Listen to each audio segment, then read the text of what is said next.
por dentro das principais discussões que impactam seus investimentos e das análises de nossos especialistas sobre as movimentações do mercado financeiro.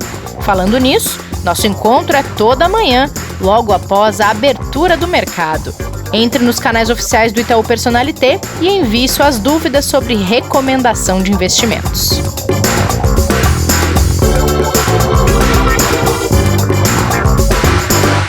Bem-vindas e bem-vindos ao Investidor em Foco desta quarta-feira. Hoje é dia 25 de novembro, dia de falar de infraestrutura e investimentos nesse setor aqui no podcast. A gente vai voltar a este papo que a gente teve lá no mês de maio para saber o que mudou, o que melhorou e o que ainda está engatinhando nesse setor de infraestrutura. Kleber, tudo bem por aí? Tudo bem, Rê, bom dia. Uma área super importante, que a gente é muito carente no Brasil, que a gente já falou bastante aqui em alguns episódios, né? Só que de forma estruturada já faz tempo que a gente falou, há 6 meses, né, Rê?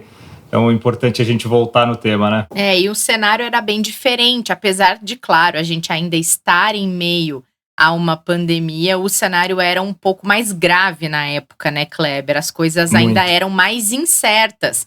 Mas já a gente vai chamar o Aimar para esse papo. Antes disso, Kleber, tinha 2 assuntos para tratar com você aqui sobre o cenário desta quarta-feira.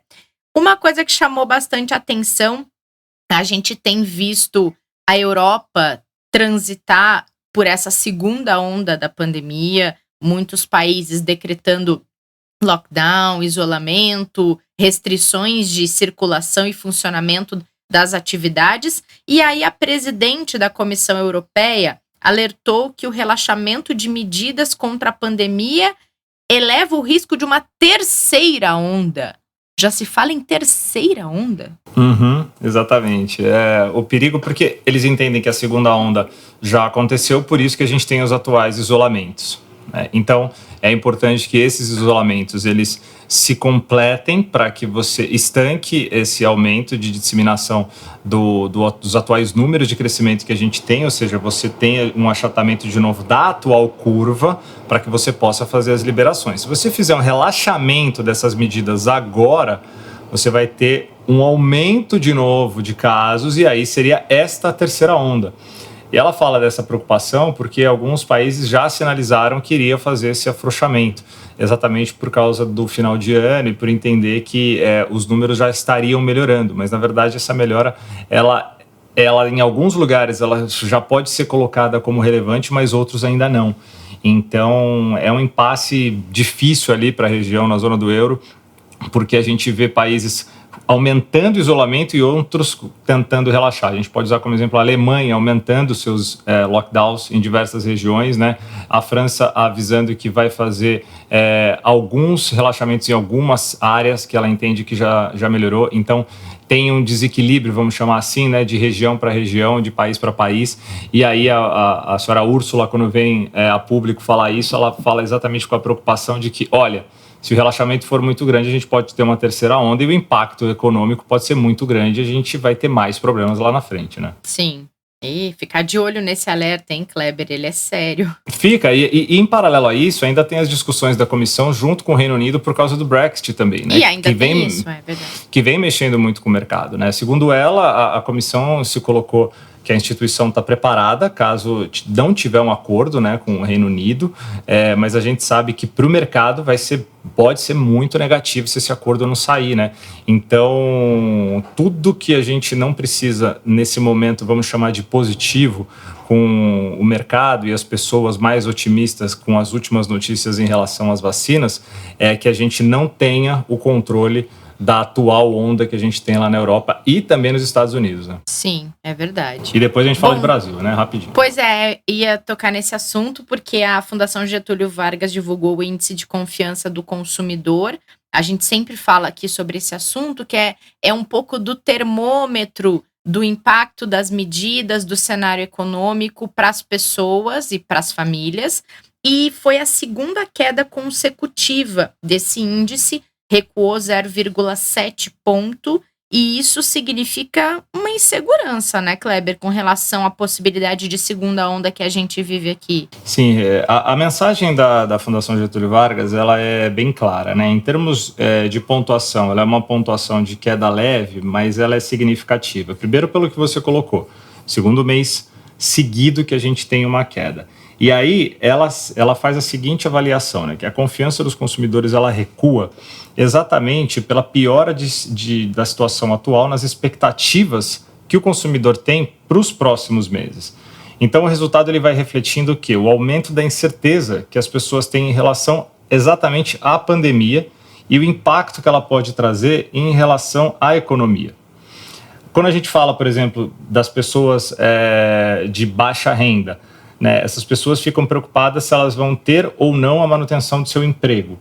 As pessoas de renda menor ainda do que baixa renda, que precisam de ajuda, né, que são os auxílios emergenciais. Se não receberem auxílio emergencial, o que vai acontecer com eles nos próximos meses, né? Sim. E as pessoas de média e alta renda também ficam preocupadas se vão ter o mesmo poder de compra e se vão ter as mesmas condições.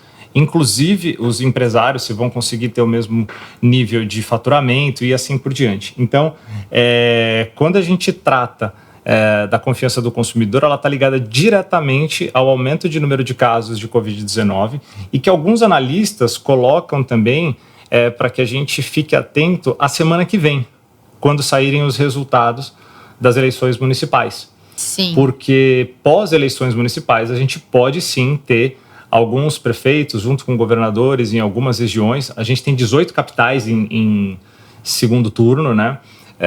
Onde a gente talvez tenha alguns novos prefeitos colocando novas medidas de isolamento ou lockdowns diferentes. Ou seja, a gente pode ter novidades que impactem na economia local de algumas regiões, né?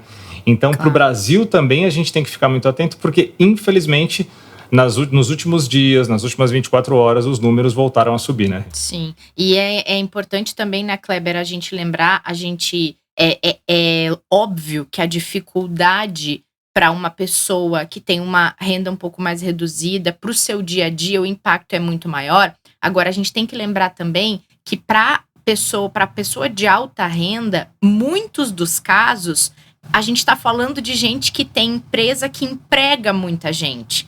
Então, sim, também é uma cascata, né? É um efeito cascata. Se essa pessoa não consegue dar conta do seu negócio, a demissão pode ser uma consequência. Então, outras pessoas vão ficar na mão quando essa não conseguir segurar aquele rojão ali da empresa, manter a empresa em funcionamento e pagar os salários, né? Então, são cenários muito diferentes, mas são igualmente impactados, cada um de um jeito, né? Exatamente. E essas diferenças que a gente tem dentro da sociedade brasileira, que quando a gente pega um todo, o impacto pode ser muito pesado e o nível de recuperação que a gente tem pode acabar sendo muito prolongado. Quando a gente olha para o outro lado, e aí a gente vai falar com o Aymar, a necessidade que a gente tem de investimentos, e hoje a gente tem um dado muito importante que o Banco Central vai anunciar, que é o quê?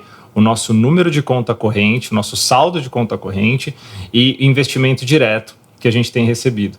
Ou seja, é super importante que essas contas estejam saudáveis, porque a gente tem aquele famoso, que vem ficando famoso até popularmente para muitas pessoas, do nosso teto fiscal, a nossa dívida pública. Então, tudo isso você precisa que esteja de maneira equilibrada para que você consiga fazer com que as empresas, o governo, consiga captar para gerar novos negócios, para fazer com que você tenha captação de novas empresas fazendo realização de projetos aqui no Brasil, captando não só recursos para o mercado financeiro, mas sim para que a gente tenha geração de novos empregos, abertura de novas empresas, né? E para que essas pessoas voltem a ter aumento de renda e capacidade de geração de novos negócios. Então, essa cadeia que a gente tem uma necessidade muito grande de que volte a rodar de uma maneira saudável, que não pode ser impactada, e a gente tem que tomar muito cuidado, porque o limite é muito fino, né, que a gente tem que tomar agora e prestar atenção de como vai ser gerado essas próximas medidas do governo daqui até o começo do ano que vem, enquanto a gente não tem a vacina de fato para poder começar a colocar para a população, né? Verdade. Bom, gente, a gente vai voltar num assunto bem importante que a gente tratou lá no mês de maio, que foi o impacto da pandemia nos setores de infraestrutura. E agora a gente vai tentar entender o que mudou nesse período, como estão se comportando investimentos que possuem estratégias voltadas à infraestrutura. E o nosso papo é com Aimar Almeida, que é sócio fundador e gestor responsável pela estratégia de infraestrutura da Kinea, que esteve com a gente lá e voltou para essa missão novamente. Aimar, bem-vindo, muito obrigada por participar. Oi, Renata, obrigado a vocês pelo convite. Oi, Kleber, tudo bem? Tudo bem, Aimar, mais uma vez seja muito bem-vindo. Obrigado, gente. Aimar, nosso desafio é entender o que mudou, o que melhorou e o que talvez não está tão bom, né?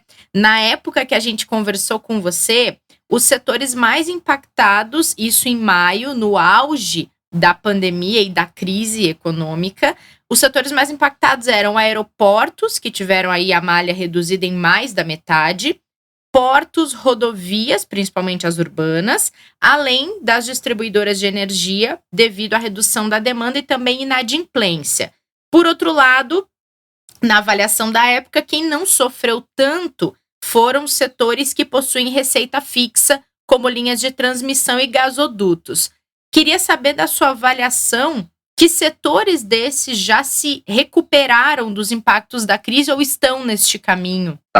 Ótimo ponto. Gente, quando a gente conversou lá em maio, a gente estava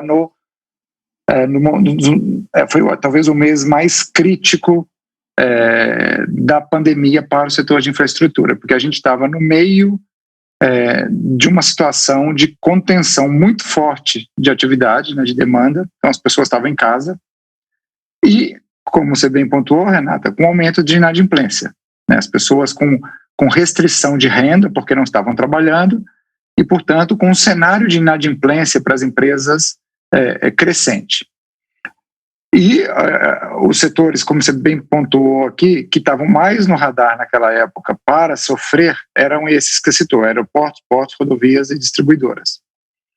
O que aconteceu de lá para cá? O primeiro ponto foi, acho que em resumo, foi que a pandemia, o efeito dela teve um efeito muito menor do que se esperava em maio. Tá? Houve uma recuperação muito importante de lá para cá. Tá? Parte disso foi que a própria mitigação dos efeitos das pessoas ficarem em casa, né, a própria flexibilização das condições de trabalho para as pessoas. Tá? Então isso foi tirando uma pressão muito grande desses setores. Não houve, se a gente puder quebrar a infraestrutura em duas partes, por exemplo, as empresas que já existiam ou que estavam em construção. Essas não houve uma grande, não houve quebradeira no setor, não houve concordata, não houve projeto paralisado, porque apesar de muito severa a queda naquela época, lá em maio, ela foi curta, né? A recuperação veio rápida com a flexibilização das pessoas poderem sair de casa. Então não houve uma sequela grande para isso, tá?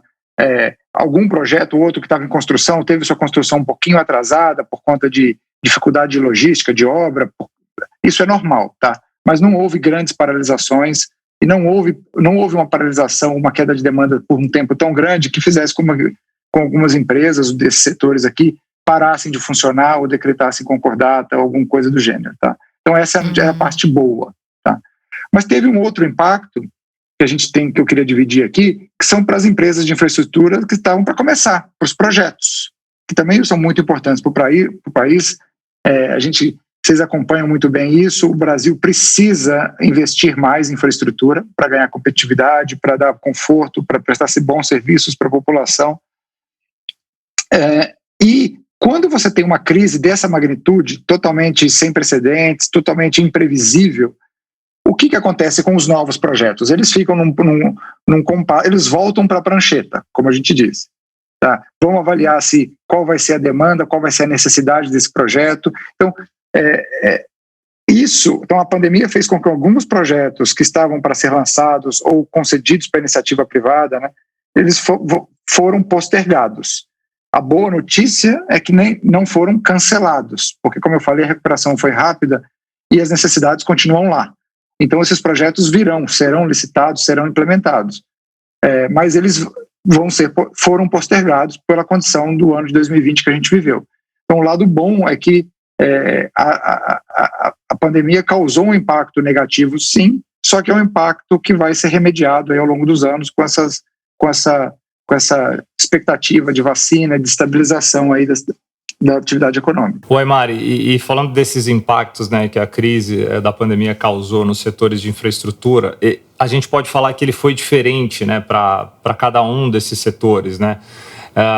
Vocês que estão acompanhando diariamente, né, qual o horizonte que vocês hoje avaliam para que as empresas, as operações consigam se recuperar nessas áreas? Se vocês podem até separar, né, quais seriam as mais rápidas, quais demorariam mais? Como é que vocês estão avaliando em relação a prazo de recuperação mediante depois desses 6 meses que a gente pode dizer de acompanhamento que vocês estão fazendo? Tá, legal, vamos lá.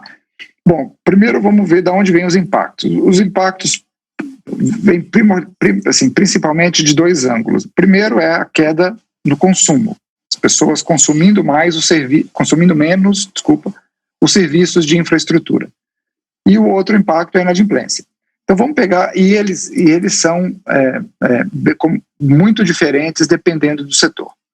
Vou pegar um setor que teve impacto muito pequeno. Então, o setor de transmissão de energia. O setor de transmissão de energia, pessoal, são as empresas que carregam, que transportam a energia de um ponto gerador, de uma hidrelétrica lá no meio do Brasil, ou de um gerador eólica lá no Nordeste, para os centros consumidores, né? Então essa é a função da transmissora de energia. Essas empresas foram muito pouco impactadas, quase nada, né? Porque elas têm um regime de receitamento fixo, tá? Então isso foi muito pouco impactado. Um setor que teve um impacto muito grande lá atrás, em maio, mas que se recuperou também de forma muito rápida, foi o setor de rodovia. Claro que mesmo no setor de rodovia, a gente tem que falar de rodovia. Há rodovias que tiveram um impacto um pouco maior do que outras por conta da vocação da rodovia. Se é uma rodovia, por exemplo, do agronegócio, teve pouco impacto. Se é uma rodovia com muito tráfego de passeio, teve mais impacto. Mas, de forma geral, Kleber, o impacto nas rodovias foi muito menor do que se esperava lá em maio. Então, há rodovias hoje que estão com tráfego no mesmo nível do que estava no ano passado, no mesmo mês do ano passado. Então, uma recuperação que em maio a gente não esperava, tá? Uma recuperação realmente muito importante. E há setores que ainda carregam um pouco do legado da pandemia, que é, por exemplo, você citou, um aeroporto, né? As empresas aéreas ainda estão operando com restrição de voos, com menos capacidade, então isso gera impacto nos aeroportos. Que quando isso vai melhorar? Eu acho que vai melhorar quando a gente tiver com o pé um pouco mais fora do risco de segunda e terceira onda, né? E principalmente quando a gente já tiver uma confiança maior na vacina, porque aí a vida das pessoas vai voltar ao normal e a tendência é que os aeroportos tenham uma recuperação para muito próximo do que eles tinham antes. Boa.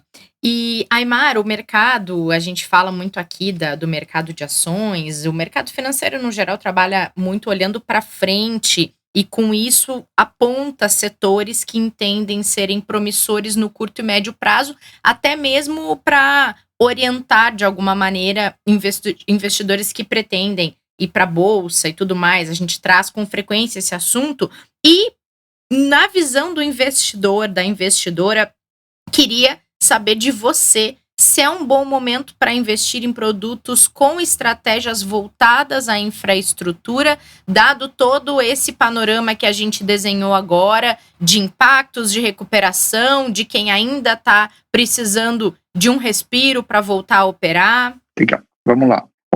Para o nosso investidor, pessoa física, existem 2 formas de se investir em infraestrutura, né? Uma delas, duas formas principais, né? A primeira delas é como um investidor de ação de uma empresa de infraestrutura. Nesse caso, na maioria dos casos, o investidor, as pessoas são investidores minoritários de uma empresa já existente. E como é que se faz isso? Comprando ação na bolsa ou investindo através de um fundo de investimento focado em ações. Tá? Eventualmente, até um fundo dedicado de ações em que investe mais em empresas listadas em bolsa, ligadas à infraestrutura. Nesse caso, o que determina se é uma boa oportunidade ou não? Isso aqui tem várias variáveis envolvidas, né? Vamos falar de algumas delas. Primeiro deles, que vocês sempre tocam nesse ponto, é a que preço você vai entrar, né? Será que está a expectativa de resultados futuros nessa companhia que eu tenho em mente, ela justifica qual o preço de entrada. Então esse é um fator muito importante para a experiência do investidor ser boa ou não, né? A que preço você está entrando. Segunda coisa são os riscos, né? Cada empresa, cada subsetor desse de infraestrutura tem tem níveis de risco diferentes. Então, para o investidor que prefere algo mais previsível, mais estável, as empresas, como eu comentei na nossa conversa, de transmissão de energia, que no nosso entendimento aqui são negócios, né, são operações de altíssima previsibilidade. Tá? Tanto é que algumas empresas, algumas não, a maioria dessas empresas tem até a contabilidade diferente, porque elas são muito mais previsíveis que as outras. Então, as regras contábeis são até mais específicas, mais comparadas com uma renda fixa, só para dar um exemplo aqui de que elas são realmente mais estáveis. Então, para o investidor que prefere algo mais estável, com pagamentos de dividendos com mais frequência, talvez o setor de transmissão de energia seja uma alternativa a se examinar, né? E o Brasil precisa de investimento em transmissão para ligar os parques geradores que estão sendo criados com energia limpa lá no Nordeste, conectar com os centros consumidores. O Brasil precisa, se o Brasil crescer, o Brasil tem crescido pouco nos últimos anos, mas se o Brasil tiver uma atividade econômica, um crescimento sustentável aí de 3 a 4% ao ano por alguns anos, vai precisar de muita energia no Brasil, vai precisar de investimento nisso. E aí geram boas oportunidades, bons projetos. Tá? Por exemplo, nesse setor de transmissão. Rodovia, vamos tratar de rodovia. Rodovia também é um setor que tem muito investimento previsto nos próximos 2 anos. Gente, é muita coisa que o Brasil pretende conceder em rodovia. O que tem de vantagem nisso? Estou falando agora do ponto de vista de como usuário, é ótimo, né, porque a gente vai ter mais opções de estrada, por exemplo. Mas como investidor, qual que é a grande vantagem de ter muitos projetos? É que vai ter necessidade de financiamento. E quando tem necessidade de financiamento para duplicar, para melhorar essas estradas, existem oportunidades para quem tem poupança financiar este investimento, né? Então, eu acho que o setor de rodovias trará boas oportunidades, claro que, né, avaliando também a questão de a que preço entrar, né, boas oportunidades para serem avaliadas aí no mercado, né, nos próximos anos. Outra alternativa para o investidor típico, o investidor pessoa física, investir em infraestrutura é através de dívida, através de uma debênture. Ao invés de ser acionista de uma empresa de infraestrutura, ele vai ser credor de uma empresa de infraestrutura. Qual que é a diferença de um do outro? Quando você é credor, você tem muito menos risco. Você está numa estrutura ali dentro da companhia que você tem muito menos risco do que o acionista. Também tem menos retorno potencial. Mas, para quem prefere algo mais previsível, debêntures de infraestrutura são debêntures, são alternativas interessantes para ter uma exposição ao setor. Tá? E aí, os setores que mais têm debêntures hoje, e aí, da mesma forma que quando se investe em ação, você pode comprar uma ação ou comprar um fundo de investimento dedicado, com debêntures é a mesma coisa. O investidor pode comprar uma debênture ele mesmo, que aí ele vai estar exposto ao risco daquele emissor, portanto ele tem que avaliar as perspectivas, os fundamentos daquele emissor, daquela debênture, ou ele pode investir através de um fundo de debêntures, que esse fundo, o trabalho de curadoria, de seleção das debêntures é feita pela gestão e também de monitoramento, e ele também tem a vantagem de comprar, ao invés de comprar um emissor, ele está comprando uma carteira potencialmente mais diversificada, né, que tem essa vantagem aí de não estar exposto a um nome apenas. Então, e os setores podem variar, né? Depende da carteira do fundo, depende do apetite para o investidor, mas tem os setores que mais têm debêntures na Bolsa são o setor elétrico e o setor de rodovias. Ô Aymar, antes de você trazer para a gente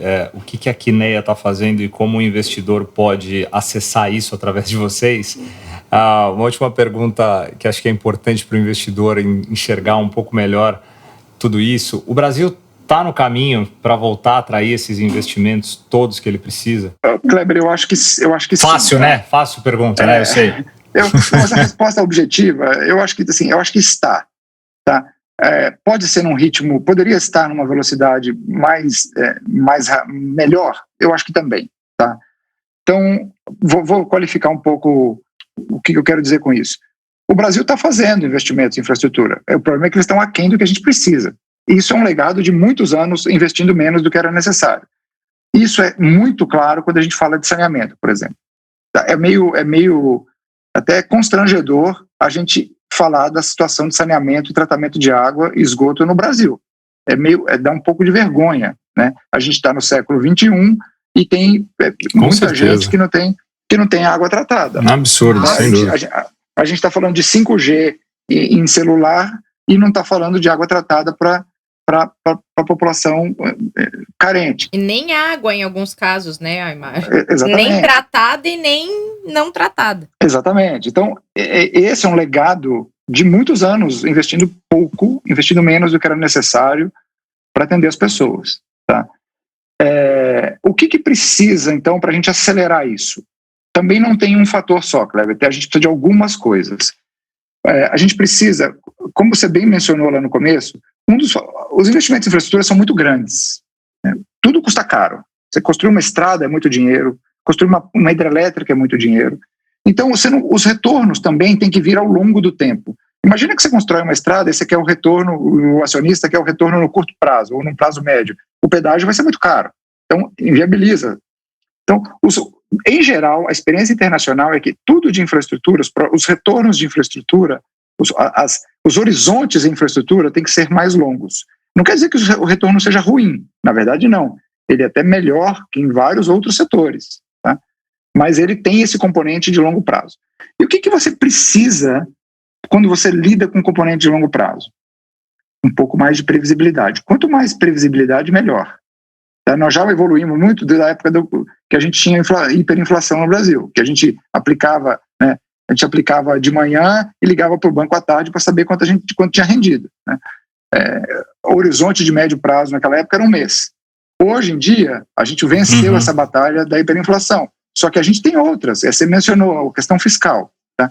Quanto melhor for a previsibilidade de que o governo brasileiro vai ter condição de pagar suas dívidas, melhor é o cenário para todos os setores. Especialmente para a infraestrutura que, como eu falei, lida com horizontes um pouco mais longos. Tá? Então, esse é o fator macro mais importante para mim, tá? Na nossa visão aqui na Kinea. Outro fator super importante é regulação, regra. O setor de infraestrutura, normalmente, ele é muito regulado. Tá? Então, a regra clara é muito favorável para aumento de investimento, tá? Para incentivo a novos investimentos. Olha o que a gente teve no setor elétrico. O setor elétrico brasileiro tem melhorado. Tá? Pode não ter chegado lá ainda, mas tem melhorado ano após ano do ponto de vista. E um dos fatores que contribuiu muito para isso é ter uma agência e um arcabouço regulatório robusto. É algo que a gente está conseguindo só agora, por exemplo, com saneamento. 2020 foi um ano relevante para o saneamento, né? Aprovou-se o marco do saneamento. Então, é um dos setores que nos próximos 3 a 5 anos eu acho que vai ter um crescimento importante, né, de oportunidades no Brasil. Mas é uma coisa que é muito importante que a regra esteja clara. Com a regra clara, os riscos são menores. Com os riscos menores, as oportunidades aparecem mais. Tá? Então, eu acho que, para responder objetivamente a sua pergunta, eu acho que a gente está evoluindo. Assim, existe a crescente participação do setor privado na infraestrutura, o que é bom, porque o setor público não consegue fazer, tem limitação de orçamento para fazer, não dá. Tá? Tanto é que a gente está nessa situação de saneamento hoje por conta disso, né? Por uma restrição de orçamento por parte do poder público que não conseguiu investir, né? Então, o aumento da participação do setor privado, e aí o setor privado também, estou falando aqui de eu, você, a Renata, né, os nossos ouvintes, que vão também, quando compram uma ação, quando investem num fundo de ações de infraestrutura, quando compram uma debênture de infraestrutura, ou quando investem num fundo de debênture, eles estão participando desse crescimento, participando dessas oportunidades, desses retornos. Muito bom, muito bom. Belo panorama também disso. A gente já falou algumas vezes aqui também de setor de saneamento, mas concordo plenamente com você, Aimar, é uma das grandes deficiências que a gente tem nessa área aqui. Bom, para a gente finalizar, eu queria saber de você para onde estão as apostas da Kinea nesse momento, nos últimos meses. Tem um dos produtos de vocês, o CADIF, que inclusive está na recomendação de investimentos para o perfil moderado, arrojado e agressivo aqui do Itaú. Tem ele, o que mais vocês têm enxergado de oportunidades boas para levar para os investidores? Vamos lá. O que é o CADIF? Vamos só para botar aqui, né? Legal. O que é esse produto, né? O CADIF, ele é um fundo de debêntures de infraestrutura, tá?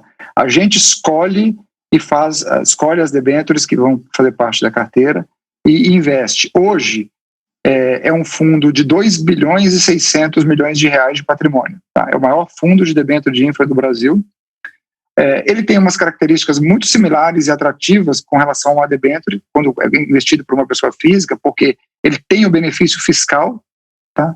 Então, para o investidor que investe num fundo desse e ele tem ganho de capital, por exemplo, ele compra a cota sobe e ele vende, isso tem zero de imposto de renda. O fundo paga rendimentos para os seus cotistas. Então, todo mês de maio e novembro, o fundo deposita na conta corrente dos investidores todo o juro real que ele recebeu das debêntures que ele tem. Então, ele tem também esse componente de renda, né, para quem gosta de receber um rendimento semestral, para fazer um curso, para tirar férias com a família. Então, ele não tem o componente mensal como tem alguns fundos imobiliários, mas ele tem um componente de renda importante também, que é esse semestral, e esse componente de renda semestral que é depositado em conta corrente também é isento de imposto de renda, tá? Isso é um grande potencializador de retorno quando comparado a outras alternativas que pagam imposto, tá? Ele tem hoje 21 debêntures, então já é uma carteira com nível de pulverização importante, né? A gente tem lá setores dentro do setor. A maior exposição do fundo hoje é o setor elétrico, que a gente, como eu falei, é o setor que a gente mais vê oportunidade, e é um setor muito grande, né, tem um porte muito grande, porque tem empresas de geração, transmissão, distribuição. Quando você olha para a geração, tem a geração eólica, a solar, a hídrica, a térmica. Então, é um setor muito grande. Então, por isso, e com um marco regulatório robusto, muitos operadores grandes, né, muitas empresas multinacionais trabalhando, então tem muitas oportunidades ali, e a gente tem uma preferência ali por conta da relação risco-retorno dos investimentos no setor elétrico.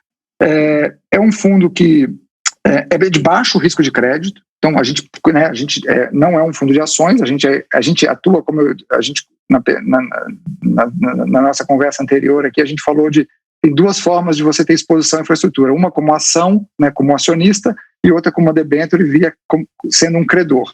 O nosso foco é ser credor. Então a gente e credor correndo pouco risco de crédito, que na nossa nomenclatura aqui é um fundo de baixo risco de crédito, tanto é que cerca de 80% das nossas debêntures são classificadas pelas agências de rating como AAA, que é a classificação máxima, tá? Que é a escala máxima. Então é um fundo que o nosso mandato é ter baixo risco de crédito, porque tem um componente aqui de preservação de capital que a gente quer trazer para o nosso investidor, tá? Outra coisa, só para a gente terminar aqui a descrição do fundo, é um fundo que ele rende o quê? Ele rende IPCA mais um juro real, tá? Porque todas as debêntures que estão na carteira tem essa forma de rendimento, IPCA, né, correção monetária, mais um juro real. Atualmente a carteira tem o rendimento, se a gente congelar a carteira hoje, tirar uma foto dela e esperar ela vencer, o rendimento que está esperado lá é de IPCA mais 5,4% ao ano, tá? Das debêntures que tem no fundo. E o que a gente tem feito? Tá? O que a gente fez durante a crise? A primeira coisa foi o seguinte, a gente, lá no segundo trimestre, que foi o mês mais crítico, onde as debêntures, que são os ativos que a gente investe, sofreram no mercado secundário, a gente, como não tem, o nosso fundo é um fundo fechado, ele não tem resgate, a gente teve ali um pouco de calma, né, de tempo, para não precisar lidar com problemas, porque a nossa carteira não teve nenhum problema, passou a crise inteira sem nenhum percalço, então, sem nenhuma notificação de postergamento, de pedido de ajuda, todas as nossas debêntures continuaram cumprindo com suas obrigações. Então a gente teve ali paz de espírito para olhar para o mercado e olhar onde estavam as oportunidades melhores. O que a gente acabou fazendo foi aumentar as posições em debêntures que a gente já gostava e já tinha, inclusive, algumas no portfólio. Tá? Algumas do setor elétrico, mas também no setor rodoviário. Tá? Então a gente fez essa atuação no mercado secundário para aproveitar os preços da época. Segunda forma foi que a gente também participou de operações novas, tá? Principalmente no setor de geração eólica. Então a gente comprou 2 debêntures novas no mês de julho, tá? E a gente vai liquidar uma agora também, vai desembolsar mais uma operação também agora em dezembro, que vai entrar na carteira. Vocês vão ver no relatório de gestão do final do mês, mas é uma operação bem emblemática, porque é uma operação grande, e como as nossas operações também são típicas na carteira, a gente compra 100% da emissão, né, que a gente prefere ter o controle da emissão e para eventualidades, né, se um dia você precisar de fazer alguma mudança na escritura, mudança nas condições da debênture, você tendo 100%, você fica muito mais protegido. Então, essa proteção o investidor do fundo também tem. Tá? Então, para resumir, a gente ali na crise, no auge da crise, as emissões novas congelaram, né, sumiram do mercado. Então, a gente usou o caixa que a gente tinha para oportunidades no mercado secundário em empresas que a gente já conhecia, tá? Porque o portfólio estava bem, a gente aumentou essas posições. Quando a crise foi cedendo um pouco, as emissões do mercado primário voltaram, as emissões novas. A gente fez uma no setor de geração eólica e uma segunda agora para desembolso também em dezembro. E estamos, pela primeira vez, muito próximos também do setor de saneamento. A gente já vem estudando saneamento há mais de 2 anos e agora eu acho que a gente está...